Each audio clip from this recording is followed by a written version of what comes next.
ಬಿಟ್ಟರೆ ಸಿಕ್ಕ ಬಕಳೆ ಮಲ್ಲ ಶ್ರೀ ಸಾಮಾನ್ಯ ಅದೇ ಚೆನ್ನಾಗಿದೆ ನೋಡಿದ್ದೀನಿ ಕೂಡ. ನೋಡಿದ್ದೀನಿ. ವ್ಯಾಸರಾವ್ ಬರೆದಿದ್ದು. ಯಾವುದೇ ಒಂದು ಭಾಷೆ ಹಲವು ಮಜಲುಗಳನ್ನು ದಾಟ್ತಾ ಬರುತ್ತೆ.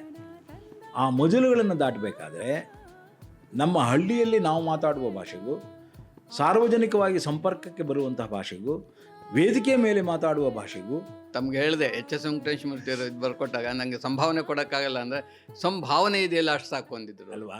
ನಾಗಾಭರಣ ಆವರಣ ನಾಗಾಭರಣ ಆವರಣ. ಮೊದಲು ಸಿನಿಮಾಗಳು ನಮ್ಮದು ಹೇಗೆ ಪ್ರಾರಂಭ ಆಯಿತು 1970ರ ದಶಕದಲ್ಲಿ ಹೌದು.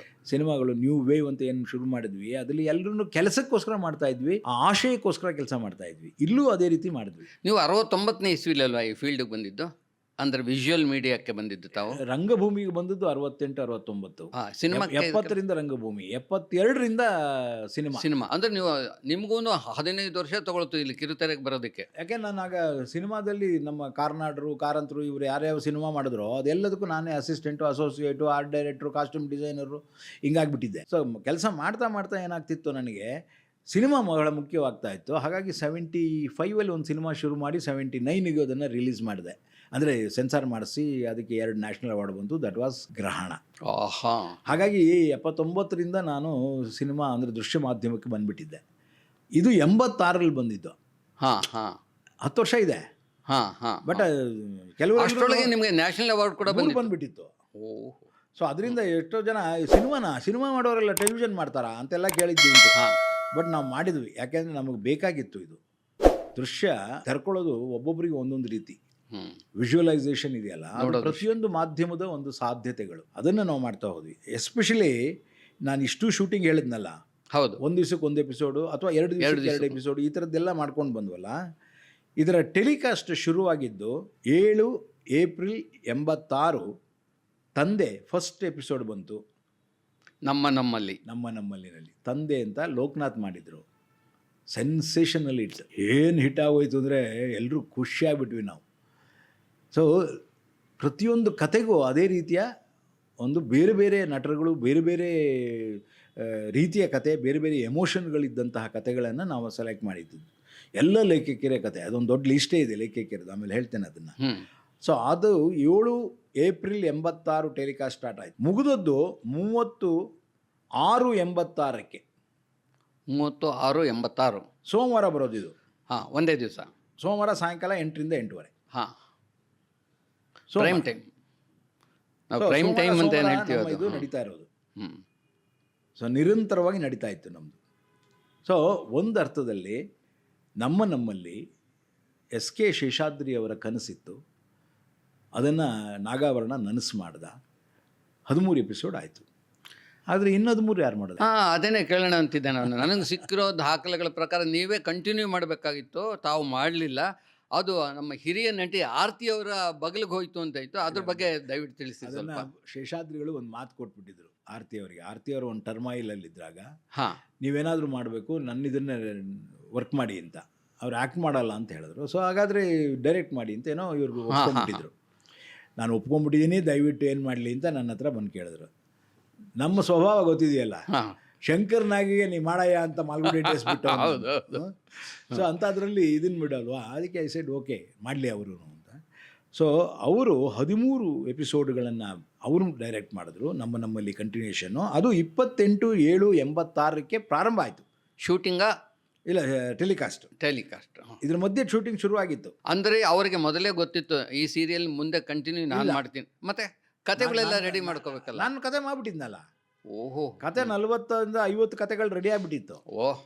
ವರ್ಕ್ ಮಾಡೋಕೆ ಅವ್ರಿಗೆ ಕೊಟ್ವಿ ಅಷ್ಟೇ, ಮಾಡ್ಕೊಳ್ಳಿ ನೀವು. ನಮ್ಮ ಮಗು ನೀವು ಒಳ್ಳೆ ಬಟ್ಟೆಗಳು ಹಾಕಿ. ಎಲ್ಲರಿಗೂ ಹಾಗೆ ಕತೆ ಸ್ಕ್ರಿಪ್ಟ್ ರೆಡಿ ಮಾಡಿ ಕೊಟ್ಟಿದ್ದೀನಿ ಎಷ್ಟೋ ಜನಕ್ಕೆ. ಅದ್ಭುತ. ಆಕ್ಸಿಡೆಂಟನ್ನೇ ರೆಡಿ ಮಾಡಿ ಕೊಟ್ಟಿದ್ದೀನಿ. ಸೊ ಇದರ ಏನು ಹೇಳಿದ್ರಿ, ಅದ್ಭುತ ಮಜಾ ಅಂದರೆ ಇಲ್ಲಿ ದುರಂತ ಅಂತ ಒಂದು ಕತೆ. ಅದ್ಭುತ ದುರಂತ ಹೆಂಗಾಗತ್ತೆ? ದುರಂತ ಅನ್ನೋ ಕಥೆನೇ ಫಸ್ಟ್ ಎಪಿಸೋಡ್ ಇವ್ರದ್ದು, ಆರ್ತಿ ಅವ್ರದ್ದು. ನಮ್ಮಲ್ಲಿಯ ಫಸ್ಟ್ ಎಪಿಸೋಡು ದುರಂತ ಅಂತ ಆ ಕತೆ. ಇಟ್ ವಾಸ್ ಟೆಲಿಕಾಸ್ಟ್ ಆಗಿದ್ದು 28/7/86. ದಾಖಲೆ. ನಮ್ಮದು 30/6/86ಕ್ಕೆ ಮುಗಿದಿತ್ತು. ಇವ್ರದ್ದು 28/7/86ಕ್ಕೆ ಪ್ರಾರಂಭ. ಹೆಚ್ಚು ಕಡಿಮೆ ಒಂದು ತಿಂಗಳ ಗ್ಯಾಪಲ್ಲಿ. ಗ್ಯಾಪಲ್ಲಿ. ಆಮೇಲೆ ಮುಗಿದಿದ್ದು 27/10/86ಕ್ಕೆ 13ನೇ ಎಪಿಸೋಡ್ ಮುಗೀತು. ಹಾಂ ಹಾಂ ಹಾಂ. ಒಟ್ಟು 26 ಎಪಿಸೋಡ್ ಬಂತು ಹ್ಞೂ. ನಮ್ಮಲ್ಲಿ. ಒಟ್ಟಾರೆಯಾಗಿ ನಾನೇನು ಹೇಳಿಕೊಟ್ಟಿದ್ದೀನಿ ಅಂತಂದರೆ, ನಮ್ಮಲ್ಲಿ ಅನ್ನುವಂತಹ ಒಂದು ಸೀರಿಯಲ್ ಪ್ರಾರಂಭ ಆದಾಗ ಅದು ಕೇವಲ ಒಬ್ಬ ವ್ಯಕ್ತಿ, ಒಂದು ಪ್ರೊಡಕ್ಷನ್ ಡಿಪಾರ್ಟ್ಮೆಂಟು, ಒಂದಿದು ಆ ಥರ ಆಗಲಿಲ್ಲ. ಇಡೀ ಕರ್ನಾಟಕದ ಎಲ್ಲ ಪ್ರತಿಭೆಗಳನ್ನು ಒಳಗೊಳ್ಳುವಂತಹ ಕೆಲಸ ಆಯಿತು. ಮತ್ತು ಸಾಹಿತ್ಯ ಕೃತಿಗಳಿಂದ ಆಧಾರಿತವಾಗಿದ್ದಂಥದ್ದಾಯಿತು, ಮತ್ತು ಸಂಸ್ಕೃತಿಯ ಜೊತೆಯಲ್ಲಿ ಬೆಳೆಯುವಂಥದ್ದಾಯಿತು, ಮತ್ತು ಕನ್ನಡ ಭಾಷೆಯ ಅಸ್ಮಿತೆಯನ್ನು ಇನ್ನೂ ಹೆಚ್ಚು ಮಾಡುವಂಥ ಕೃತಿಗಳಾಗಿ ಆಚೆ ಬಂತು. ಹಾಗಾಗಿ ಅದು ನಮ್ಮಲ್ಲಿ ಯಾಕೆ ಅದು ಬಹಳ ಮುಖ್ಯ ಆಗುತ್ತೆ ಅಂದರೆ, ನಮ್ಮಲ್ಲಿ ಈಗ ಇವತ್ತಿನ ದಿವಸ ಕನ್ನಡದಿಂದ, ಕನ್ನಡ ಲಿಟ್ರೇಚರಿಂದ ಅಥವಾ ಕನ್ನಡ ಸಾರಸ್ವತ ಲೋಕದ ಆ ಬುನಾದಿಯಿಂದ ನಮ್ಮ ಧಾರಾವಾಹಿಗಳಾಗ್ತಾ ಇಲ್ಲ, ಆಗ್ತಾನೆ ಇಲ್ಲ. ಅದು ಬಹಳ ದೊಡ್ಡ ಹೊಡೆತ ಅಂತ ನಾನು ಹೇಳ್ತೇನೆ. ಯಾವುದು ನಮ್ಮ ಸತ್ವವನ್ನು, ನಮ್ಮ ಬೇರುಗಳನ್ನು ನಾವು ಹೀರ್ಕೊಳ್ಳದೆ ಬೆಳೆಯೋದಿಲ್ವೋ ಅದು ಸರ್ಫೇಸ್ ಲೆವೆಲಲ್ಲಿರುತ್ತೆ. ಹಾಗೆ ಸರ್ಫೇಸಿಂದ ಕಿತ್ಕೊಂಡು ಹೋಗುತ್ತೆ. ನಮ್ಮದು ಅಂತ ಅನಿಸೋದೇ ಇಲ್ಲ. ನಮ್ಮದು ಅನ್ನುವ ಹಾಗೆ ಮಾಡಿದ್ದಂತಹ ಸಿಹಿ ಕೈ ಆದ ಮೇಲೆ ನಾನು ಹೇಳ್ತಾ ಇರೋದು, ನಮ್ಮಲ್ಲಿ ಆ ರೀತಿ ಸಾಹಿತ್ಯ ಲೋಕವನ್ನು ದೃಶ್ಯ ಮಾಧ್ಯಮಕ್ಕೆ ತರೋದಕ್ಕೆ ಪ್ರಯತ್ನ ಪಟ್ಟೆ, ಯಶಸ್ವಿ ಆಯಿತು. ಅದರಿಂದಾಗಿ ಬೇಕಾದಷ್ಟು, ಅದರ ನಂತರ ನೀವೇ ಹೇಳಿದಾಗೆ ನಿಮ್ಮ ಇದರಲ್ಲಿ ಬೇಕಾದಷ್ಟು ದೂರದರ್ಶನದಲ್ಲಿ ಎಷ್ಟೊಂದು ಬಂತು. ಆಮೇಲೆ ಪ್ರತಿಯೊಬ್ಬರೂ ಕೂಡ ಒಂದಲ್ಲ ಒಂದು ರೀತಿ ತಮ್ಮತನವನ್ನು ಹೇಳೋದಕ್ಕೋಸ್ಕರ ಕನ್ನಡದ ಸಾರಸ್ವತ ಲೋಕದಿಂದನೇ ಅವುಗಳನ್ನ ಎತ್ಕೋತಾ ಇದ್ರು, ಇಲ್ಲ ಕನ್ನಡದ ಒರಿಜಿನಲ್ ರೈಟರ್ಗಳ ಜೊತೆ ಕೆಲಸ ಮಾಡ್ತಾ ಇದ್ರು. ಖಂಡಿತ ಕಾಪಿ ಅಲ್ಲ, ರೀಮೇಕ್ ಅಲ್ಲ, ಕನ್ನಡದ ಒರಿಜಿನಲ್ ರೈಟರ್ಗಳ ಜೊತೆಯಲ್ಲಿ ಅವುಗಳನ್ನು ಒಂಥರ ಸಾಕ್ಷಾತ್ಕಾರ ಮಾಡ್ತಾಯಿದ್ರು. ಈಗಲೂ ಅಷ್ಟೇ ಸರ್. ನೀವು ದೂರದರ್ಶನದಲ್ಲಿರ್ತಕ್ಕಂಥ ಕನ್ನಡ ನೋಡಿ, ಆ ಕಲಾವಿದರ ಕನ್ನಡಗಳು ಬೇರೆ ಯಾವುದೇ ಚಾನಲ್ ಆದರೂ ತೊಗೊಳ್ಳಿ, ನಾನು ಸಾಕಷ್ಟು ಸರಿ ಅದ್ರ ಬಗ್ಗೆ ಬರೆದಿದ್ದೀನಿ. ಹಕಾರ ಅಕಾರ ಗೊತ್ತಿಲ್ಲದೆ ಇರೋ ಹೀರೋಯಿನ್ಗಳಾಗಿರ್ತಾರೆ, ಚಾನಲ್ನವರು ಪ್ರಮೋಟ್ ಮಾಡ್ತಾರೆ, ರೈಟರ್ಸ್ಗಳು ಬರೀತಾರೆ, ಆರ್ಟಿಸ್ಟ್ಗಳಿಗೆ ಅರ್ಥ ಮಾಡ್ಕೊಳ್ಳೋಕ್ಕಾಗಲ್ಲ, ಅವ್ರು ಬೇಕಾಗಿದ್ದು ಹೇಳ್ತಾ ಇರ್ತಾರೆ. ಇಲ್ಲ, ನಮ್ಮಲ್ಲಿ ಬೇರೆ ಒಂದು ಸಂಪ್ರದಾಯ ಇದೆ, ವಿರೋಧ ಸಂಪ್ರದಾಯ, ವಿರೋಧಿ ಸಂಪ್ರದಾಯ ಅಂತ ಕರಿತೇವೆ. ಅದು ಏನಾದ್ರೇನು ನಮ್ಮೂರಲ್ಲಿ ಹಿಂಗೆ ಕಣೆ ಹೇಳೋದು ಅಂತ ಹೇಳಿದ್ರೆ ಮುಗ್ದೋಯ್ತಲ್ಲ. ನಾನು ಅದೇ ಹೇಳ್ತಿಲ್ಲ. ಯಾವುದೇ ಒಂದು ಭಾಷೆ ಹಲವು ಮಜಲುಗಳನ್ನು ದಾಟ್ತಾ ಬರುತ್ತೆ. ಆ ಮಜಲುಗಳನ್ನು ದಾಟಬೇಕಾದ್ರೆ ನಮ್ಮ ಹಳ್ಳಿಯಲ್ಲಿ ನಾವು ಮಾತಾಡುವ ಭಾಷೆಗೂ, ಸಾರ್ವಜನಿಕವಾಗಿ ಸಂಪರ್ಕಕ್ಕೆ ಬರುವಂತಹ ಭಾಷೆಗೂ, ವೇದಿಕೆ ಮೇಲೆ ಮಾತಾಡುವ ಭಾಷೆಗೂ, ಜೊತೆಯಲ್ಲಿ ಕೂತಾಗ ಮಾತಾಡುವ ಭಾಷೆಗೂ, ಅಣ್ಣ ಅವರು ಎಷ್ಟು ಚೆನ್ನಾಗಿ ಹೊರಗಡೆ ಎಲ್ಲ ಮಾತಾಡೋರು, ಅವ್ರ ಜೊತೆಲಿ ಕೂತ್ಕೊಳ್ಳಿ, ಅಲ್ಲ ಕಣ ನೀನು ನಮ್ಮ ಕಾಡ್ನವನೇ ಅಲ್ವಾ ಅಂತ ಹೇಳೋರು. ಹೌದು, ತಾವು ಆಕಸ್ಮಿಕ ಸಿನಿಮಾ ಮಾಡಿದಾಗ ಅದ್ರ ಬಗ್ಗೆ ಅಂದರೆ ಎಲ್ಲಿ ಯಾವ ರೀತಿಯ ಭಾಷೆಯ ಬಳಕೆಯಿಂದ ಅದು ಇನ್ನೂ ಸಮೃದ್ಧವಾಗ್ತದೆ ಅನ್ನೋದನ್ನು ನೋಡಬೇಕೇ ಹೊರತು, ಅದು ನಮಗೆ ಬರೋದೇ ಹಿಂಗೆ, ನಮ್ಮ ಅಂಬರೀಷ್ ಹೇಳ್ದವನು ನಾನು ಹಿಂಗೆ ಕಣಲ್ಲೇ ಹೇಳೋದು, ಬೇಕಾದ್ರೆ ತಗ ಇಲ್ಲದೆ ರೋಗು ಅಂದರೆ ಆ ರೀತಿ ಎಲ್ಲ ಇದೆ, ಇಲ್ಲ ಅಂತಲ್ಲ. ಎಲ್ಲವೂ ಕನ್ನಡವೇ. ಆದರೆ ಈಗ ಏನಾಗ್ತಿದೆ ಅಂದರೆ, ಎಲ್ಲವೂ ಕನ್ನಡವನ್ನು ಬಿಟ್ಟು ಇಂಗ್ಲೀಷ್ ಮಯವಾಗಿ ಕಂಗ್ಲೀಷ್ ಆಗಿರೋದ್ರಿಂದ ನಾವು ಕನ್ನಡದ ಶಬ್ದಗಳಿಗೆ ಹುಡುಕಾಡೋವಂಗಾಗ್ಬಿಟ್ಟಿದೆ. ಅದಾಗಬಾರ್ದು ಅನ್ನೋದಾದರೆ ನಾವು ಈ ಸಂಬಂಧ ಸೂಚಕಗಳನ್ನ ಬಿಟ್ಬಿಡ್ತೀವಿ. ಎಲ್ಲ ಆಂಟಿಗಳು, ಮೇಡಮ್ಗಳು, ಅಂಕಲ್ಗಳಾಗಿರೋವಾಗ ಅದು ಎಷ್ಟರ ಮಟ್ಟಿಗೆ ನಾವು ಅತ್ತಿಗೆ, ಭಾವ, ಅಕ್ಕ, ನಾದಿನಿ ಇವ್ರನ್ನೆಲ್ಲ ಹೇಳ್ತೀವಿ. ಚಿಕ್ಕಪ್ಪ ಚಿಕ್ಕಮ್ಮ ಎಲ್ಲ ಹೊಟ್ಟೋದ್ರು ಅಲ್ವೇ, ಅತ್ತೆ ಮಾವ ಎಲ್ಲೋ ನಾಪತ್ತೆ ಆಗ್ಬಿಟ್ರು. ಈಗೆಲ್ಲ ನಮ್ಮ ಸೀರಿಯಲ್ಗಳಲ್ಲಿ ಎಲ್ಲಾದರೂ ಯಾರು ಒಬ್ಬರಾದರೂ ಅತ್ತೆ ಮಾವ ಅಂತ ಕರೀತಾರ, ಆಂಟಿ ಅಂಕಲ್ ಎಲ್ಲ ಆಗ್ಬಿಟ್ಟಿದೆಯಲ್ಲ. ಸೊ ಹಂಗಾಗಿ ನಾನು ಹೇಳೋದು ಅಷ್ಟೇ, ಇವತ್ತಿನ ಈ ಕಾಲಘಟ್ಟದಲ್ಲಿ ಕನ್ನಡವನ್ನು ಒಂದು ಹೋರಾಟ ಮಾಡಿ ನಿಮ್ಮ ಹಾಗೆ ಕನ್ನಡವನ್ನು ಕಟ್ಟಿದವರು ಅವರು, ಎಲ್ಲ ಒರಿಜಿನಲ್ ಕಥೆಗಳು, ಎಲ್ಲ ಒರಿಜಿನಲ್ ಸೃಷ್ಟಿಗಳು, ಅವುಗಳನ್ನು ಇಟ್ಕೊಂಡು ಕನ್ನಡ ಅನ್ನೋದೇ ನಮ್ಮದು, ಕನ್ನಡದ ಈ ಸಾರಸ್ವತ ಲೋಕ ನಮ್ಮದು, ಈ ಕನ್ನಡವನ್ನು ನಾವು ಹೀಗೆ ಶಕ್ತಿಯುತವಾಗಿ ಮಾಡೋಣ ಅಂತ ಮಾಡಿದವರಲ್ವಾ. ಅದೇ ಮುಂದುವರೆದು ಬಿಟ್ಟಿದ್ರೆ ಎಂಥ ಒಂದು ದೊಡ್ಡ ನಿಧಿ ಸಿಕ್ಬಿಟ್ಟಿರೋದು ನಮಗೆ. ಆದರೆ ಅದು ಎಲ್ಲೋ ಬೇರೆ ಬೇರೆ ಆಗಿಬಿಡ್ತು. ಅದು ಕಾರಣ ಮಾಧ್ಯಮ ಕಮರ್ಷಿಯಲ್ ಉದ್ಯಮವಾಗಿದೆ. ಈ ಉದ್ಯಮವಾದ ಕೂಡಲೇ ಅದು ಎಲ್ಲ ಬೇರೆಗಳನ್ನು ಕಿತ್ತಾಕಿ ತನ್ನದೇ ಆದಂತಹ ದುಡ್ಡಿನ ಹಿಂದೆ ಹೊರಟೋಯ್ತು. ನಾವ್ಯಾರೂ ದುಡ್ಡಿನ ಹಿಂದೆ ಹೋಗಲಿಲ್ಲ ಆಗ. ಖಂಡಿತ, ಅದಕ್ಕೆ ಉಳ್ಕೊಂಡಿದ್ದೀರ ತಾವೆಲ್ಲ. ನಿಮ್ಗೆ ಎಷ್ಟು ಸಿಗ್ತಾಯಿತ್ತು ಆಗ ಬರೆದ್ರೆ? ಕೊಟ್ಟೇ ಇಲ್ಲ ಸರ್. ನಾನು ತಮ್ಗೆ ಹೇಳಿದೆ, HS ವೆಂಕಟೇಶ್ಮೂರ್ತಿ ಅವರು ಇದು ಬರ್ಕೊಟ್ಟಾಗ ನನಗೆ ಸಂಭಾವನೆ ಕೊಡೋಕ್ಕಾಗಲ್ಲ ಅಂದರೆ, ಸಂಭಾವನೆ ಇದೆಯಲ್ಲ ಅಷ್ಟು ಸಾಕು ಅಂದಿದ್ರು ಅಲ್ವಾ. ಹಾಗೆ ಕಟ್ಟಿದವರು, ಸಂಭಾವನೆಯಿಂದ ಕಟ್ಟಿದವರು. ಹೌದು, ಸಂಭಾವನೆಯಿಂದ ಕಟ್ಟಿಲ್ಲ, ಸದ್ಭಾವನೆಯಿಂದ. ಸದ್ಭಾವನೆ ಅದ್ಭುತವಾದ ಪದ ಅದು. ಅಲ್ವಾ? Yes, ಖಂಡಿತ. ಸೊ ಈಗ ಏನಾಗಿದೆ ಅದು ಏನೋ ಆಗಿದೆ, ಅದರ ಬಗ್ಗೆ ಯೋಚನೆ ಮಾಡೋಣ ಆಮೇಲೆ. ಇದರ ನಂತರ ನಾನು ಶ್ರೀಮಾನ್ ಶ್ರೀಸಾಮಾನ್ಯ ಮಾಡಿದೆ. ನಮ್ಮಲ್ಲಿ ಆದ ತಕ್ಷಣ ಅದರ ಜೊತೆಲಿ ಆಲ್ಮೋಸ್ಟ್ ಬಹುಶಃ ಒಂದು 4 ಸೀರಿಯಲ್ ಮಾಡಿದ್ರಿ ತಾವು, ನನಗೆ ತಿಳಿದಿರೋ ಹಾಗೆ. ನಮ್ಮಲ್ಲಿ ಶ್ರೀಮಾನ್ ಶ್ರೀಸಾಮಾನ್ಯ, ಆಫೀಸ್ ಆಯಣ, ಆಫೀಸ್ ತಿರುಗುಬಾಣ, ಹಾ, ಇದಿಷ್ಟು ದೂರದರ್ಶನಕ್ಕೆ ಮಾಡಿದ್ದೆ ನಾನು. ಒಂದೆಲ್ಲ ಸಿನಿಮಾ ಟೈಪೇ ಮಾಡಿದ್ರಿ ನೀವು, ಅದು ಕೆಲವು ಗಮನಿಸಿದ್ದೀನಿ ನೀವು ಎಪಿಸೋಡ್. ಇಲ್ಲ, ನಾವು ಅದೇನೇ ಹೇಳಿದ್ದು, ದೂರದರ್ಶನ ಅಂದ ಕೂಡಲೇ ನಾವು ಹಿಂಗೆ ಇರಬೇಕು, ಭಾಳ ಚಿಕ್ಕದಾಗಿದೆ, ಆ ಥರದ್ದು ಏನು ಅಲ್ವೇ ಅಲ್ಲ. ಬಿಗ್ ಕ್ಯಾನ್ವಾಸ್ ಕೌಶಲ್ಯ, ಸ್ಕಿಲ್, ಯಾವುದೇ ಒಂದು ಸ್ಕಿಲ್ ಇದೆಯಲ್ಲ, ಆ ಕೌಶಲ್ಯವನ್ನು ಹೇಗೆ ಬಳಸಬೇಕು ಈ ಮಾಧ್ಯಮದಲ್ಲಿ ದೊಡ್ಡ ಮಟ್ಟದಲ್ಲಿ ತಲುಪೋದಕ್ಕೆ ಅನ್ನೋದಷ್ಟೇ ಯೋಚನೆ ಮಾಡಬೇಕು. ಸೊ ಆ ರೀತಿಯಲ್ಲಿ ಇಮಿಡಿಯೇಟ್ ನಾ ಮಾಡಿದ್ದು ಶ್ರೀಮಾನ್ ಶ್ರೀಸಾಮಾನ್ಯ ಅಂತ. ಇದನ್ನು ಕೂಡ ನಾನು ಶೂಟಿಂಗ್ ಸ್ಟಾರ್ಟೆಡ್ 4/10/85, ನೋಡಿ ಇನ್ನೂ ಹಿಂದೆ, ಇನ್ನು ಟೆಲಿಕಾಸ್ಟೇ 7/4/86 ಟೆಲಿಕಾಸ್ಟ್ ಆಗಿದ್ದು. ಹೌದು, ಆದರೆ ಇದರ ಶೂಟಿಂಗ್ ಶುರು ಮಾಡಿದ್ದು ಮುಂಚೆನೆ, ಇದಕ್ಕೂ ಮುಂಚೆ 4/10/85. ಅದರಿಂದಾಗಿ ಇದು ಮೊದಲು ಅದು ಆಮೇಲೆ ಅಂತ ಅನ್ಕೊಂಡಿದ್ದೆ ನಾನು. ಟೆಲಿಕಾಸ್ಟ್ ಲೇಟ್ ಆಯ್ತು ಅಷ್ಟೇ. ಸೊ 4/10/85 ಪ್ರಾರಂಭ ಮಾಡಿ ಅದರ ಜಿಂಗಲ್ ರೆಕಾರ್ಡಿಂಗ್ 30/10/85 ಮಾಡಿದ್ದೀನಿ. ಜಿಂಗಲ್ ಅದು ರೆಡಿ ಆಗಿಬಿಟ್ಟಿದೆ. ಅದಕ್ಕೂ ಅರವಿಂದಲ್ಲೇ ಮಾಡಿದ್ದು, ಅಶ್ವತ್ಥೇ ಅದಕ್ಕೆ ಗಳಸೆ ಕಂಠಸ್ಯ. ಏನಿದೆ ಮಜಾ, ಬಿಟ್ಟರೆ ಸಿಕ್ಕ ಬಕಳೆ ಮಲ್ಲ ಶ್ರೀ ಸಾಮಾನ್ಯ, ಅದೇ ಚೆನ್ನಾಗಿದೆ, ವ್ಯಾಸರಾವ್ ಬರೆದಿದ್ದು. ಸೊ 27/12/86 ಅಪ್ರೂವಲ್ ಸಿಗುತ್ತೆ ದೂರದರ್ಶನ. ನೋಡಿ 27/12/86 ಅಪ್ರೂವಲ್ ಸಿಕ್ಕಿದ್ದು. ಅಷ್ಟರಲ್ಲಾಗಲೇ ನಂದು 7/4/86 ನಮ್ಮಲ್ಲಿ ಟೆಲಿಕಾಸ್ಟ್ ಶುರುವಾಗಿ ಹೋಗಿತ್ತು.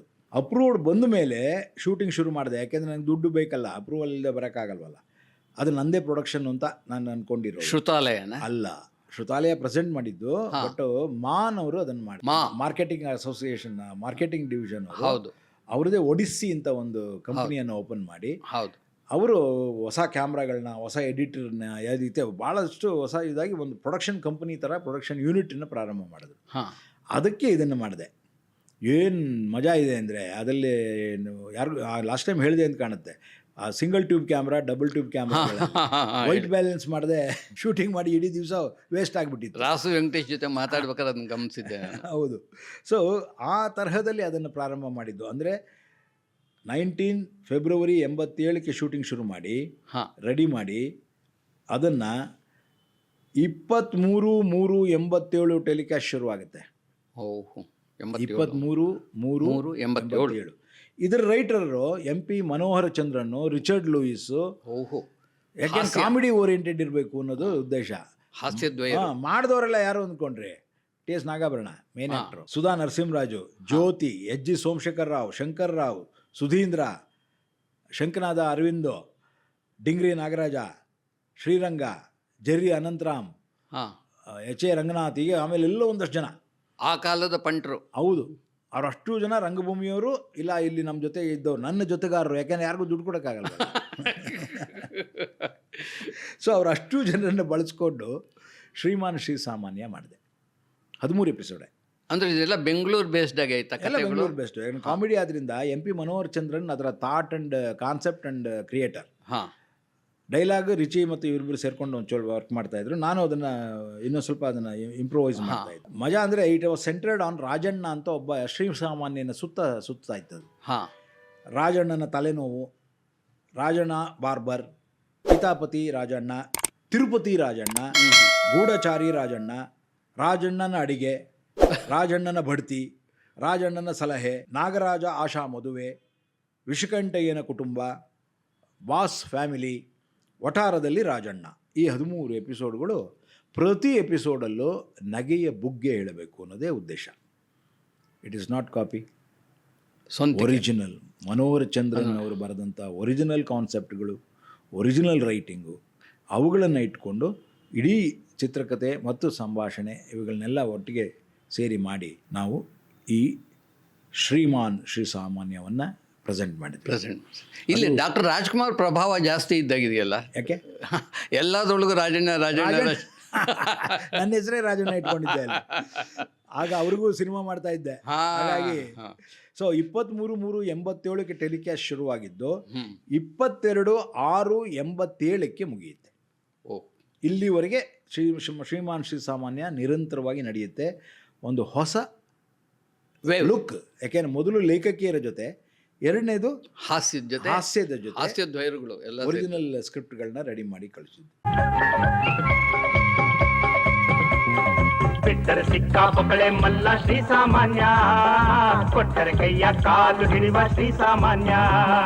ಬಡ್ತಿ ಬಂದ್ರೆ ಬಾಯಿ ಬಿಡುವ ಶ್ರೀ ಸಾಮಾನ್ಯ, ಹೆಂಡತಿ ಬಂದ್ರೆ ಪ್ರಾಣ ಕೊಡುವ ಶ್ರೀ ಸಾಮಾನ್ಯ.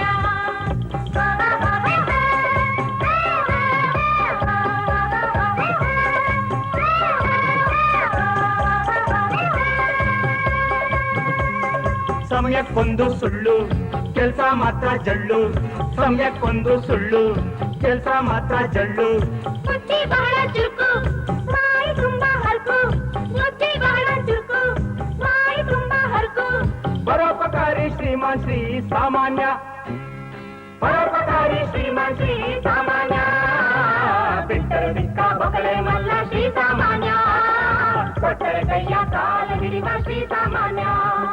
ಬಿಟ್ಟರೆ ಸಿಕ್ಕ ಬೊಕ್ಕಳೆ ಮಲ್ಲ ಶ್ರೀ ಸಾಮಾನ್ಯ, ಕೊಟ್ಟರೆ ಕೈಯ ಕಾಲ ಹಿಡಿವ ಶ್ರೀ ಸಾಮಾನ್ಯ.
ಏನ್ರ ಇಲ್ವಾ ನೀವು? ಪೇಪರ್. Thank you.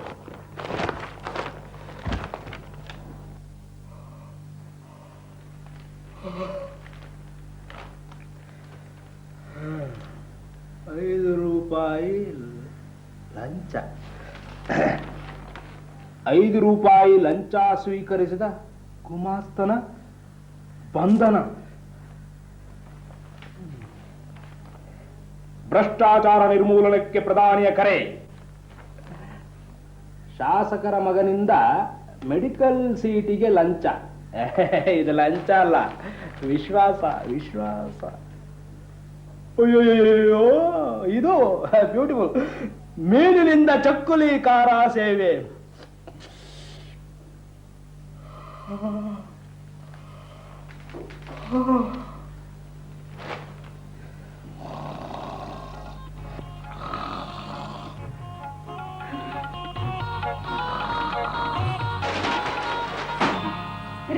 ಭ್ರಷ್ಟಾಚಾರ ನಿರ್ಮೂಲನೆ. ಗೊರ್ಕೆ ಸುಬ್ಬ, ದಿನ ಆಫೀಸಿಗೆ ಲೇಟ್ ಆಗಿ ಉಗಿಸ್ಕೊಳಕ್ ನಾಚಿಕೆ ಆಗಲ್ವೇನ್ರಿ? ಉಗಿಯೋದಕ್ಕೆ ಆಫೀಸರ್ ತಯಾರು, ಉಗಿಸ್ಕೊಳ್ಳೋದಕ್ಕೆ ನಾನ್ ತಯಾರು. ಬೀಚ್ ಮೇ ನಿಂದೇನೆ ಸಂಬಂಧ ಅಲ್ಲ, ಏನು ಸಂಬಂಧ ಅಂತ. ಅಯ್ಯೋ ಅಯ್ಯೋ, ನಾನ್ ನಿಮ್ ಹೆಂಡ್ತೀರಿ. ಮತ್ತೆ ಜ್ಞಾಪಿಸ್ಬಿಟ್ಟಿಯಲ್ಲೇ. ಅಯ್ಯೋ, ಹೆಂಡತಿ ಆದ ಮಾತ್ರಕ್ಕೆ ಹೀಗೆ ದಿನಾ ನಿನ್ ಕೈಲಿ ಉಗಿಸ್ಕೋತಾ ಇರ್ಬೇಕು ಅಂತ ಏನಾದ್ರು ರೂಲ್ಸ್ ಇದೆಯಾ? ಚಿನ್ನ, ಲೇ, ಒಂದ್ ಲೋಟ ಕಾಫಿ ಕೊಡೆ. ಕಾಫಿನಾ? ಅರ್ಥ ಕಡೆ ಕೊಡಲ್ಲ ಅಂದ್ಮೇಲೆ ಕೊಡಲ್ಲ. ಏನ್ರಿ, ಎದ್ದೇಳ್ರಿ, ಹೋಗ್ ಸ್ನಾನ ಮಾಡ್ರಿ. ಹೇಳಿ ಎದ್ದೇಳಿ. ವಿವೇಕಾನಂದರ ವೀರವಾಣಿ ಹಾಗೆ ಹೇಳಿ ಎದ್ದೇಳಿ ಬಿಟ್ಟು ಎದ್ಬಿಡ್ತೀನ. ನಾವು ಭಾರತೀಯರು, ಏನಾದ್ರೂ ಹೇಳಲ್ಲ. ಇವತ್ತು ಪೇಪರ್ ನಲ್ಲಿ ಏನ್ ಸಮಾಚಾರ ಗೊತ್ತಾ? ಏನು? ಭ್ರಷ್ಟಾಚಾರ, ಲಂಚಾವತಾರ, ಕೊಲೆ, ಸುಲಿಗೆ. ನಮ್ಮ ದೇಶ ಉದ್ಧಾರ ಆಗದ ಕಾರಣ ಶಿಸ್ತಿಲ್ಲದೆ ಇರೋದು, ನಿಯತ್ತಿಲ್ಲದೆ ಇರೋದು, ಸಂಯಮ ಇಲ್ಲದೆ ಇರೋದು. ಇವರಲ್ಲಿ ನಿಲ್ಲಿಸ್ರಿ, ನಿಲ್ಲಿಸ್ರಿ. ನಮ್ ದೇಶ ಯಾತಕ್ ಹಾಳಾಗಿರೋದು ಅಂತ ನಿಮಗ್ ಗೊತ್ತಾ? ಗೊತ್ತು. ಹೀಗೆ ಅರ್ಥ ಮಾಡ್ಕೊಂಡಿರೋ ಜನ ನನ್ನ ಹಾಗೆ ಕಡಿಮೆ ಕಡಿಮೆ ಇದ್ದಾರೆ. ನಿಮ್ ತಲೆ ನಿಮ್ಮಂತ ಉಪದೇಶ ಮಾಡೋ ಜನ ಹೆಚ್ಚಾಗಿರೋದೇ ಈ ದೇಶದ ದುರಂತ. ಅಯ್ಯಯ್ಯ, ನಾನು ಹುಟ್ಟಿದ್ದೇ ಒಂದು ದೊಡ್ಡ ದುರಂತ ಅನ್ನೋ ಹಾಗೆ ಮಾತಾಡ್ತೀಯಲ್ಲೇ. ಈ ಕ್ಷಣದಲ್ಲಿ ಒಂದು ಕಪ್ ಕಾಫಿ ನನಗೆ ಬರಲಿಲ್ಲ ಅಂದ್ರೆ ಅದೇ ಈ ದಿನದ ಮಹಾ ದುರಂತ. ಹೇಳ್ರಿ ಹೇಳ್ರಿ, ಅಯ್ಯೋ, ಎದ್ದೆ ಕಾಫಿ ಕಾಫಿ ಇಲ್ಲ, ನಾನು ಬರಲ್ಲ. ಕಾಫಿ ಕೊಳ್ಳೇಬೇಕು. ನೋ ಕಾಫಿ ಕಡೆ.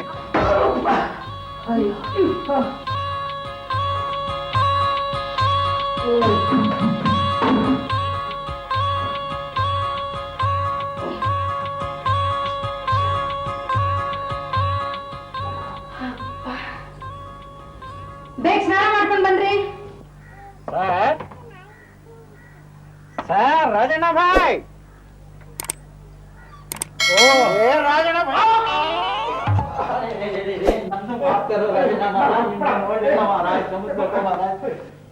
ನೋಡ್ಲಿಲ್ಲ ರಾಜಣ್ಣ ಭಾಯ್.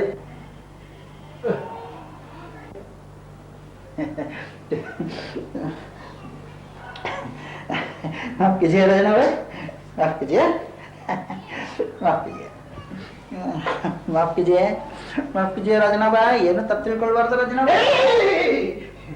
ಏನ್ರಿ ಇದು? ಅದನ್ನ ತಗೊಂಡಾಗಲ್ಲ ಸೋಫಾ ಕಟ್ತಾ ಇದ್ರು. ನನ್ನ ಹೆಂಡತಿ ಏನ್ ಮಾಡ್ಬೇಡ. ಬೇಕಾದ್ರೆ ಇದನ್ನ ತಗೋ. ಅಲ್ರಿ ಕೂತ್ಕೊಳ್ಳಿ. ಯಾಕೆ ದೂರ ಬಂದಿದ್ದು? ನಿಮ್ಮ ಹಾಕು ಇಷ್ಟು ದೂರ ಬಂತಲ್ಲ ಯಾಕೆ? ಅದು ರಾಜಣ್ಣ ಮಹಾರಾಜ್ ನಿಮ್ದು ಕೈಗೆ ತಗೊಳ್ಳಿ. ಅದು ನಮ್ದು ಒಂದು ಫೈಲು ನಿಮ್ದು ಕೈಯೊಳಗೆ ಇದೆ. ಆ ಫೈಲ್ ಇಲ್ಲೇ ಸ್ಟಾಪ್ ಆಗಿರೋದಿಲ್ಲ. ಅದಕ್ಕೆ ನಮ್ದು ನಿಮ್ದು ನಮ್ದು ನಿಮ್ದು ವಿಶ್ವಾಸ ಮಹಾರಾಜ್.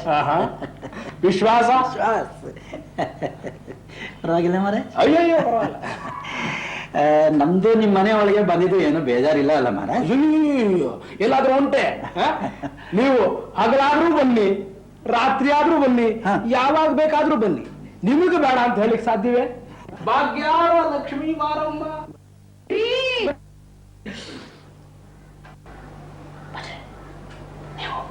ಈಗ ಈಗಿಂದೀಗಲೇ ಮಾಯ ಆಗ್ಬೇಕಲ್ಲ. ಏನ್ ಮರ ನಮ್ದು ಮೇಲೆ ನಿಮ್ದು ಜೋಕ್ ಮಾಡ್ತಾ ಇದ್ದೀರಿ? ಜೋಕ್ ಅಲ್ರಿ, ಬೇಗ ಬೇಗ ಮಾಯ.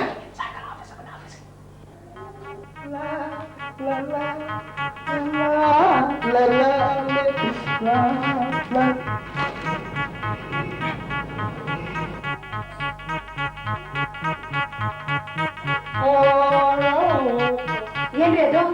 ಯಾಕ್ರಿ ಅವ್ನು ಬಂದಿದ್ದ? ಏನ್ ಕೊಟ್ಟ ನಿಮ್ಗೆ? ಯಾರೇ ಏನ್ ಮಾಡ್ಕೊಳ್ಳಿ? ಅವನ ಸ್ನೇಹಿತ. ವಿಶ್ವಾಸ ವಿಶ್ವಾಸ.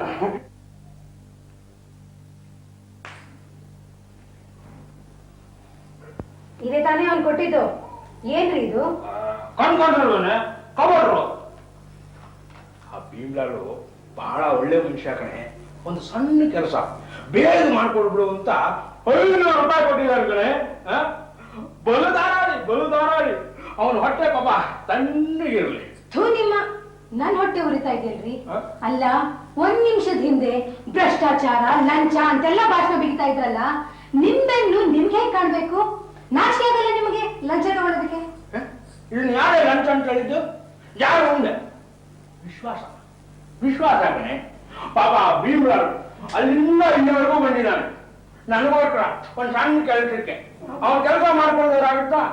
ಎಲ್ಲ ಒಂದು ವಿಶ್ವಾಸ ಕಣೆ, ವಿಶ್ವಾಸ. ಕೂತ್ಕೊಂಡ್ರೆ ಕಂಡಿದ್ದೀನಿ. ಏನ್ರಿ ಮೇಲೆ ನೀವ್ ತಗೊಂಡ್ರೆ ವಿಶ್ವಾಸ, ಬೇರೆ ತಗೊಂಡ್ರೆ ಲಂಚ. ಇನ್ನೊಂದ್ ಸಾರಿ ಆ ಭೀಮ್ಲಾಲ್ ಬರ್ಲಿ, ಏನ್ ಮಾಡ್ತೀನಿ ನೋಡ್ತಾ ಇದ್ದೀನಿ. ಏನ್ ಮಾಡ್ತೀಯ? ಮೈ ಫ್ರೆಂಡ್ ಅಲ್ಲ, ಏನ್ ಮಾಡ್ತೀಯ ಅಂತ. ಏನ್ ಮಾಡ್ತೀನಿ ಅಂತ ಪರ್ಕೆ ತಗೊಂಡು ಹುಚ್ಚನಾಯಿನ ಓಡಿಸ್ತೀನಿ. ನಿಮ್ಮಂತವ್ರಿಂದಲೇ ನಮ್ಮ ಯಜಮಾನ್ರಂತವ್ರು ಹಾಳಾಗದು ಅಂತ ದಬಾಯಿಸ್ತೀನಿ. ದಬಾಯಿಸ್ತಾರಂತೆ, ದಬಾಯಿಸ್ತೀಯ? ಓಹ್, ಈ ವಿಶ್ವಾಸನ ಏನ್ ನಾನು ನನಗೋಸ್ಕರ ತಗೋತಾ ಇಲ್ಲ? ಇಲ್ಲ ಪಾಪ, ನನ್ಗೋಸ್ಕರ ತಗೊಂತಾ ಇದ್ರಿ ಅಲ್ವಾ? ಹೌದು ಕಣೆ, ಖಂಡಿತ ಹೌದು. ಅಲ್ಲ, ಪಕ್ಕದ ಮನೆ ಆನೆ ಮರಿ ಪಂಕಜಮ್ಮನ ಹತ್ರ ಇರೋ 2 ಚಿನ್ನ ಸರ ಬೇಕು ಅಂತೀಯ.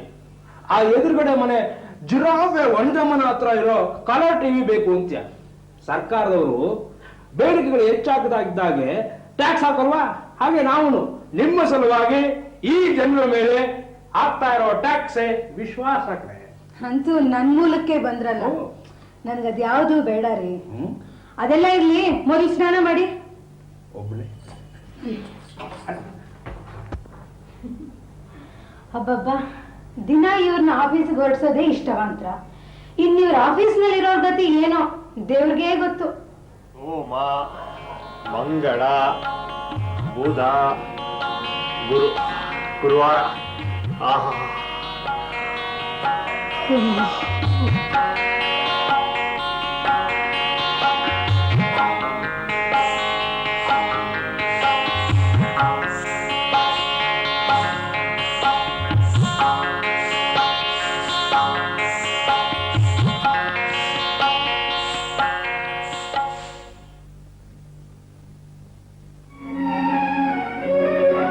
ಏಕೋ ಏನು ಈ ನನ್ನ ಮನವು ಉಯ್ಯಾಲೆಯಾಗಿ ಹೋಗಿದೆ ಎಂದು ಕಾಣೆ ನೂರೆಂಟು ಬಯಕೆ, ಎಂದು ಕಾಣೆ ನೂರೆಂಟು ಬಯಕೆ, ಹೊಸರಾಗ ಹುಂಡಿರ ತಂದ ಹುಣ್ಣಿನ ರಾತ್ರಿ, ಗಾಳಿಯು ತಂದ ತಣ್ಣನ ರಾತ್ರಿ, ಹಾಯಾಗಿ ನಾ ಮಲಗಿರಲು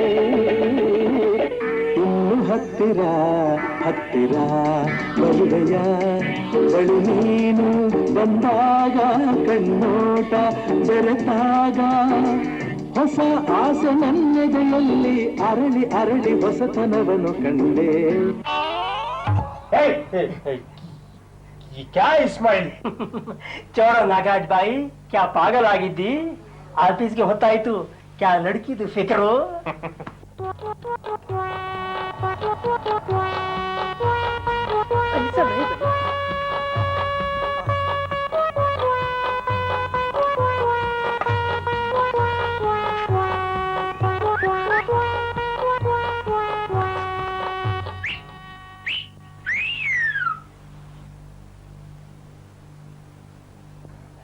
ಇಸ್ಮಾಯಿಲ್,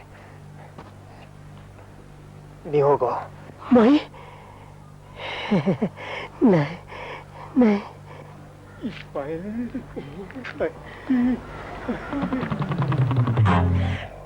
ಹಲೋ ನೀವಾ? ನಾನ್ಯಾರೋ ಪೋಲಿ ಹುಡುಗರು ಅನ್ಕೊಂಡ್ಬಿಟ್ಟೆ. ಏ ಇಸ್ಮಾಯಿಲ್, ನೀನ್ ಸೀಟಿ ಹೊಡೆದೇನೋ? ಅಲ್ಲಿ ಯಾರೇ ಸೀಟಿ ಹೊಡೆದಾರೆ? ಆಫೀಸ್ಗೆ ತಾನೆ? ನಿಮ್ಮೊಬ್ಬರಿಗಿಂತ 3 ಜನ ಒಟ್ಟಿಗೆ ಹೋದ್ರೆ ಚೆನ್ನಾಗಿರುತ್ತಲ್ಲ? ಬನ್ನಿ.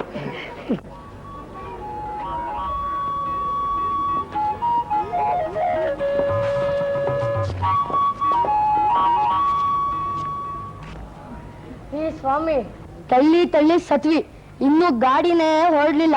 ನಮ್ ಕೈಲಂತೂ ಆಗಲ್ಲ. ಇದು ಯಾವ್ದೋ ಡಬ್ಬ ಗಾಡಿ, ಗುಜರಿರೋ ಗಾಡಿ ತಂದು ಓಡಿಸ್ತಿದ್ದೀರಾ. ನಮ್ ಕೈಲಂತೂ ಆಗಲ್ಲ, ನೀವೇ ತಳ್ಕೊಳ್ಳಿ. Good bye. ತಳ್ಳ್ರೋ, ತಳ್ಳ್ರೋ, ತಳ್ಳ್ರೋ. ಇನ್ನೊಂದೇ ಒಂದ್ ಫರ್ಲಾಂಗು ತಳ್ಳ್ರಪ್ಪ. ಅಯ್ಯೋ, ನಾಳೆ ಬರ್ತಾ ಚಾಕ್ಲೇಟ್ ತರ್ತೀನೋ.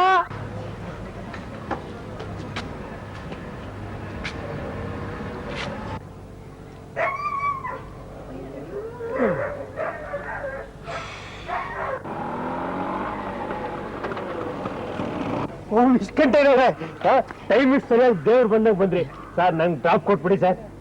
ಅರೆ ನಾಗರಾಜ ಬಾಯಿ, ನೀನು ನನಗಿಂತ ತುಂಬಾ ಜವಾನೆ ಇದ್ದಾನೆ. ಅರೆ ಬಿಸ್ಕಂಟಯ್ಯ ಬಾಯಿ, ತುಂಬಾ ಮೆಹರ್ಬಾನಿ ಆಯ್ತದೆ. ಬೈಟು ಆಶಾ, ನೀನು ಆಫೀಸ್ಗೆ ಅಲ್ವೇ ಹೋಗೋದಾ? ಹೌದು ಸರ್. ಈ ಹುಡುಗಿರ್ ಕಷ್ಟ ಪಡೋದು ನೋಡೋದಕ್ಕಾಗೋದಿಲ್ಲಪ್ಪ ನನ್ನ ಕೈಲಿ. ಈ ಬಿಸಿಲಲ್ಲಿ ಎಷ್ಟೊತ್ತಿಂದ ಕಾಯ್ತಾ ನಿಂತಿದ್ಯೋ ಏನೋ. ಅದು ಈ ಎಕ್ಸ್ಟೆನ್ಷನ್ಗೆ ಬಸ್ಗಳು ಬರೋದು 1 ಗಂಟೆಗೋ ಏನೋ. ನಾಗರಾಜ, ನೀವು ಹೇಗಿದ್ರು ಗಂಡಸ್ರಪ್ಪ, ರಶ್ನಲ್ಲಿ ಬಸ್ಸು ಹಿಡಿತೀರಾ, ಸೀಟು ಹಿಡಿತೀರಾ. ನಾನು ಇವಳನ್ನ ಕರ್ಕೊಂಡು ಹೋಗ್ತೀನಿ. ಬಾ ಅಮ್ಮ.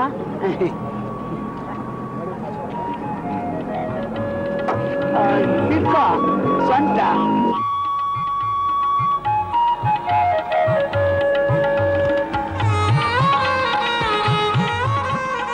ಅಲ್ಲ ಸರ್, ನಿಮ್ ಗಾಡಿ ಓಡೋದಕ್ಕಿಂತ ಶಬ್ದನೇ ಜಾಸ್ತಿ ಮಾಡ್ತಾ ಇದೆ. ಏನಮ್ಮ ನೀನು, ಹಳೆ ಗಾಡಿ ಆದ್ರೂ ಒಳ್ಳೆ ಕಂಡೀಷನ್ ಅಲ್ಲಿ ಇದೆ. ಸ್ಟಾರ್ಟಿಂಗ್ ಟ್ರಬಲ್ ಅಷ್ಟೇ. ಒಂದ್ಸಲ ಸ್ಟಾರ್ಟ್ ಆಯ್ತು ಅಂತಂದ್ರೆ ನಿಲ್ಲುತ್ತೆ ತಾನೆ? ಬ್ರೇಕಿಗೆ ಸರಿ ಇದೆಯಲ್ಲ ಸರ್. ಆಮೇಲೆ ಆಫೀಸ್ಗೆ ಹೋಗೋ ಬದಲು ಆಸ್ಪತ್ರೆಗೆ ಹೋದ್ರೆ ಕಷ್ಟ. ಏನಮ್ಮ ನೀನು, ನಾನು ಅಂದ್ರೇನು, ನನ್ನ ಗಾಡಿ ಅಂದ್ರೇನು?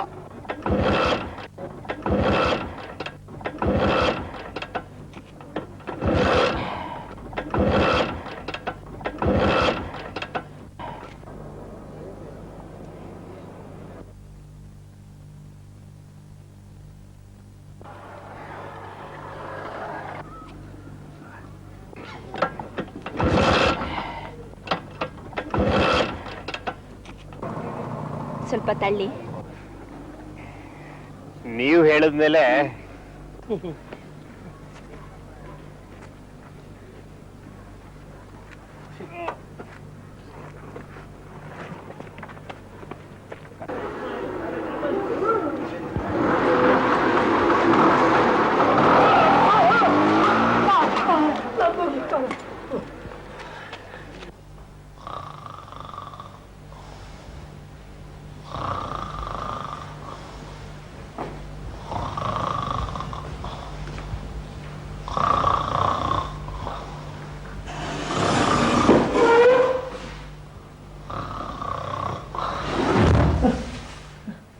ಸ್ಟೂಲ್ ತೆಗೆದಿದ್ರು ನಿದ್ದೆ ಮಾಡ್ತೀವಲ್ಲ ಬೇಕೂಫ. ಅಭ್ಯಾಸ ಬುದ್ಧಿ, ಅಭ್ಯಾಸ. ಅಭ್ಯಾಸ. ಸಾಹೇಬ್ರು ಹೇಳಿ ಒಂದು ಹಾಸಿಗೆನ ಹೊಲಿಸ್ಕೊಡ್ತೀನಿ. ಲೇಟು ಅಂತ ನನ್ನ ಆಫೀಸಿಗೆ ತಪ್ಪಿದ್ದು. ಇಲ್ಲಿ ನೋಡಿದ್ರೆ ನಮ್ಮ ಸಾಹೇಬಾನೆ ಲೇಟು. घर में ಇರಾಕೆ ಕೈಸಾ ಖುಷಿ ರಾಜಣ್ಣ. ನಮ್ಗಕ್ಕೆ 2 ಹೆಂಡತಿ ಕಿತ್ತು ತಿಂತಾರೆ. ಅದಕ್ಕೆ ಬಂದು ಈ ನಾಗರಾಜಪ್ಪನ್ನ ಹಿಡ್ಕೊಂಬರ್ದ ಏನ್ ಮಾಡ್ತೀಯ? ನಾನು ಆರಾಮಾಗಿ ಕನಸು ಕಾಣ್ತಾ ಇದ್ದೆ. ಏನ್ ಕನಸು ಕಾಣ್ತಾ ಇದ್ರಿ? ನಿಮ್ಮಂತವ್ರು ಇನ್ನೇನ್ ಕನಸು ಕಂಡಿರ್ತೀರಾ? ಯಾವ್ದೋ ಹುಡುಗಿನೋ ಫಿಲ್ಮ್ ಹೀರೋಯಿನ್ ನೋಡಿರ್ತೀರಾ. ಆಶಾ, ನಿನಗೂ ಏನು ಕನಸು ಗಿನ್ಸು ಬೀಳೋದಿಲ್ವೇ? ಅದೇನ್ ಪ್ರಶ್ನೆ ಅಂತ ಕೇಳ್ತೀರಾ ವಿಷ್ಕಂಠಯ್ಯನವ್ರೆ? ನಾವು ಕನಸು ಕಾಣ್ತೀವಿ. ಎಲ್ಲೋ ಏನ್ರಲ್ಲೇ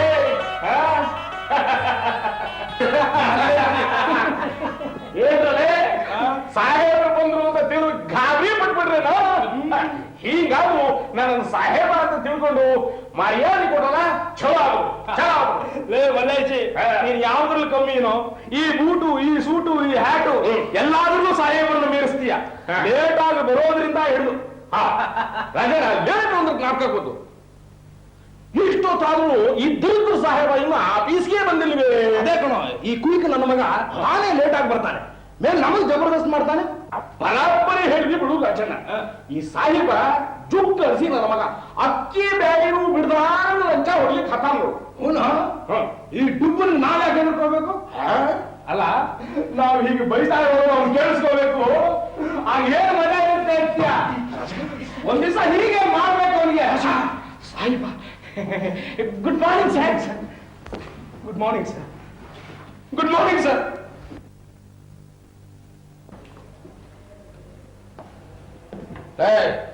ಆ ಮಲ್ಲೇಶ ರಾಜಣ್ಣ ಇಬ್ಬರು ಬಾಳೆ ಕಳಿಸು.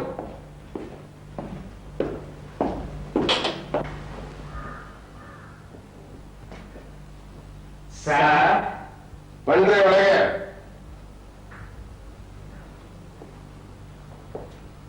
ಏನ್ರಿ ನನ್ನನ್ನು ಉಗಿಯಕ್ಕೇನ್ರಿ ನಿಮ್ಗೆ ಸಂಬಳ ಕೊಟ್ಟು ಇಟ್ಕೊಂಡಿರೋದು? ಸರ್, ನೀವೆಲ್ಲೋ ತಪ್ಪು ತಿಳ್ಕೊಂಡ್ಬಿಟ್ಟಿದ್ದೀರಿ ಸರ್. ನಾವು ನಿಮ್ಮನ್ನು ಉಗಿಯೋದ ಸರ್? ಎಲ್ಲಾದ್ರೂ ಉಂಟೆ ಸರ್? ಸರ್, ನೀವು ಕಿವಿ ನೋವು ಅಂತ ಇದ್ರಲ್ಲ, ಕಿವಿ ನೋವಾದಾಗ ಸೌಂಡ್ ಒಂಥರ ಗುಯ್ಯದ ಕಿವಿನಲ್ಲಿ ಬರ್ತಾ ಇರುತ್ತೆ ಸರ್. ಆಗ ನಾವೇನು ಹೇಳಿದ್ರು ಅದಕ್ಕೆ ಕೇಳೋದೇ ಇಲ್ಲ. ಸ್ವಲ್ಪ ಡಾಕ್ಟರ್ ತೋರಿಸಿ ಸರ್. ಸರ್, ಹಾಗೇನಾದ್ರೂ ನಾವು ಹೇಳೋದೇ ಇದ್ರೆ ಡೈರೆಕ್ಟ್ ಆಗಿ ಹೇಳ್ತಾ ಇದ್ವಲ್ಲ ಸರ್. ಕಳ್ಳ ಸುಳ್ಳ ಲಂಚ್ಕೋರ ಆಗ ನೀವೇನು ಬೇಜಾರು ಮಾಡ್ಬೋಣ ಅಂತ ನಮ್ಗೆ ಗೊತ್ತು. ಸಾಯಿ ಮುಂಚೆ ಮಲ್ಲೇಶ್ ಸರ್, ನಿಮ್ಮನ್ನೆಲ್ಲ ಒಳ್ಳೆಯವನು ಅನ್ಕೊಂಡಿದ್ನಲ್ರಿ. ಹೌದು, ನೀವು ಈ ರಾಜನ ಜೊತೆ ಸೇರಿ ನನ್ನ ಕಳ್ಳ ಸುಳ್ಳ ಅಕ್ಕಿ ಬೆಳೆಗೆ ನಾವು ಲಂಚ ತಗೋತೀನಿ ಅಂತ ಹೇಳ್ತೀರೇನ್ರಿ ಸರ್? ಹಂಗ ರಾಜನ್ ಹೇಳಿದ್ ಖರೆ ಸರ್. ಮೊದಲು ನೀವು ಯಾವ್ದಾದ್ರು ಡಾಕ್ಟರ್ಗೆ ಕಿವಿ ತೋರಿಸಿದ್ರೆ ಚಲೋ ಆಗುತ್ತೆ ಸರ್. ಹೌದು ಸರ್. ಹೌದು ಸರ್. ಹೌದಾ? ಎಸ್ ಸರ್, ತೋರಿಸ್ತೀನಿ. ಸರಿ ಸರ್, ತೋರಿಸ್ತೀನಿ. ಸರಿ ಸರ್, ನಿಮಗೆ ರಾಯ್ತು ತೋರಿಸ್ತೀನಿ. ಮಲ್ಲೇಶಿ, ರಾಯಚೂರಿನಲ್ಲಿ ಮನೆ ಸಿಗೋದು ತುಂಬಾ ಕಷ್ಟ ಕಣಯ್ಯ. ನೀನೇನು ಯೋಚನೆ ಮಾಡ್ಬೇಡ. ನನ್ನ ಸ್ನೇಹಿತ ಒಬ್ಬ ಪಾಟೀಲ ಅಂತಿದ್ದಾನೆ, ಅವನಿಗೆ ಹೇಳಿ ಒಂದು ಪತ್ರ ಬರ್ಕೊಡ್ತೀನಿ. ನೀನು ಒಂದು ಒಳ್ಳೆ ಮನೆ ಹುಡುಕೊಡ್ತಾನೆ ಅವನು. ರಾಜಣ್ಣ, ಒಂದಲ್ಲ 2 ಮನೆ ನೋಡೋದಿಕ್ಕೆ ನಿಮ್ಮ ಸ್ನೇಹಿತರಿಗೆ ಕಾಗದ ಬರೀರಿ. ಯಾಕೆ ಸರ್? ನಿಮ್ಮನ್ನು ರಾಯಚೂರಿಗೆ ಟ್ರಾನ್ಸ್ಫರ್ ಮಾಡ್ತೀನಿ. ಹಾಗೆ ಮಾಡಬೇಡಿ ಸರ್, ಏನೋ ತಪ್ಪಾಗೋಯ್ತು ಸರ್. ಹೌದು ಸರ್, ತಪ್ಪನ್ನೆಲ್ಲ ಹೊಟ್ಟೆಗೆ ಹಾಕೊಳ್ಳಿ ಸರ್, ಭೂತ ಆಯ್ತಾರ. ನಿಮ್ ಹೊಟ್ಟೆನೂ ದೊಡ್ಡದಿದೆ. ಹೌದು ಸರ್. ನನ್ನ ಹೊಟ್ಟೆ ಅಲ್ಲ, ನಿಮ್ಗೆ ಕೋಪ ಜಾಸ್ತಿ ಇದೆ. 2 ವರ್ಷ ರಾಯಚೂರಲ್ಲಿ ಇದ್ರೆ ಕರಗುತ್ತೆ. ಅಯ್ಯೋ ಸರ್, ನೀವು ಕಾಲಲ್ಲಿ ತೋರಿಸಿದ್ರೆ ತಲೆ ಮೇಲೆ ಹೊತ್ಕೊಂಡು ಮಾಡ್ತೀವಿ ಸರ್. ಹೌದು ಸರ್, ಕಾಲಿಗೆ ಬೀಳ್ತೀವಿ ಸರ್. ನಾ ಕಾಲಲ್ಲಿ ತೋರಿಸಿದ್ದನ್ನ ತಲೆ ಮೇಲೆ ಹೊತ್ಕೊಂಡು ಮಾಡ್ತೀರಲ್ಲ? ಖಂಡಿತ ಸರ್.